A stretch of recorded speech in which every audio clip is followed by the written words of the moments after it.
भैया हो, हम गायक दिलीप। देखी आज बड़ी खुशी की बात बा कि हमारे बड़ भाई राजू सुल्तानपुर से आप लोगों के बीच में आपका बेटा, आपका चहेता ध्रुव मिश्रा आप लोग के बीच में आए हुए हैं। आप लोग भारी से भारी प्यार दुलार दें और भैया के हमेशा अपने दिल में जगह देख रहे हैं। गाय के भैया वो नेता नहीं, आप लोगों के बेटा बाड़े, यही से कहता नहीं। आई सुनी ये गीत में। हाँ हाँ कितना बखानी हम इनकर कहानी, दुखिया गरीब के सुनेले परेशानी, पेले परेशानी, पेले परेशानी। कितना बखानी हम इनकर कहानी, दुखिया गरीब के सुनेले परेशानी। जनता के खातिर भगवान बड़ हो, जनता के खातिर भगवान बड़ हो।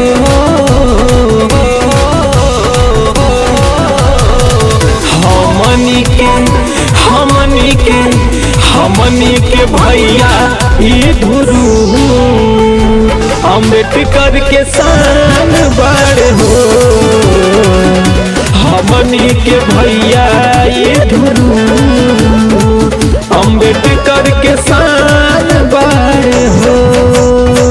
भैया हो, ये ध्रुव मिश्रा आप लोग का बेटा, आप लोग का चहेता बड़े। गाय के फिल्म दुनिया में एक बहुत अच्छा नाम कमेले और चाह करें कि हम असहाय गरीब लोगों का भी सहायता करें, यही से आप लोगों के बीच में आवत रहे। हाँ हाँ चाचा चाची भैया बहिनी करा विश्वास हो, योगी जी या मोदी जी के बड़े बहुत खास हो, बड़े बहुत खास हो, बड़े बहुत खास। हाँ हाँ चाचा चाची भैया बहिनी करा विश्वास हो, योगी जी या मोदी जी के बड़े बहुत खास हो। सब ही के ऊपर देख ध्यान बड़ हो, सब ही के ऊपर देख ध्यान बड़ हो।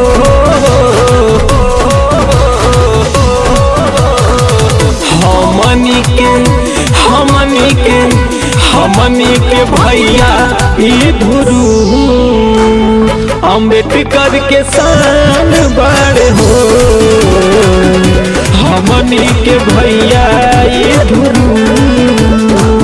अम्बेडकर के शान बड़ हो। हे चाचा, हे चाची, हे भैया भौजी, आप लोगों से यही निवेदन बा कि आप लोग अपन प्यार दुलार हमेशा हमारे बड़ भैया ध्रुव मिश्रा पे बना के रखी। आप लोग का नेता नहीं, आप लोग का बेटा बाड़े हमारे ध्रुव भैया, आप लोग के हमेशा दुख सुख में साथ रही हैं। हाँ हाँ केहू नहीं सही दुखवा के हाल हो, भैया तब से पूछत रही है मिलजुल हाल हो, मिलजुल हाल हो, मिलजुल हाल। हाँ हाँ केहू नहीं रही दुखवा बेहाल हो, भैया सबसे पूछत रहे हैं देखा हाल चाल हो। दिल पहिमांसू के इतना सन बाड़ हो, दिल पहिमांसू के सन बाड़ हो।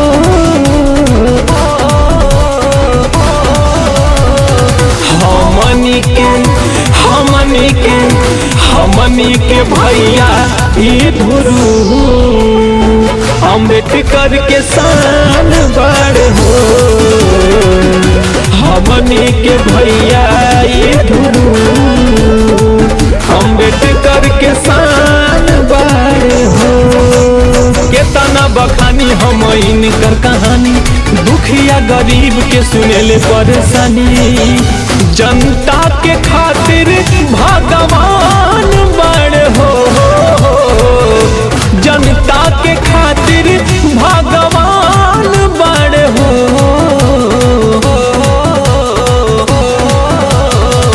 हमनी हमनी के भैया ई धुरु अम्बेडकर के शान बड़ हो। हमनी के भैया ई धुरु अम्बेडकर के शान बड़ हो।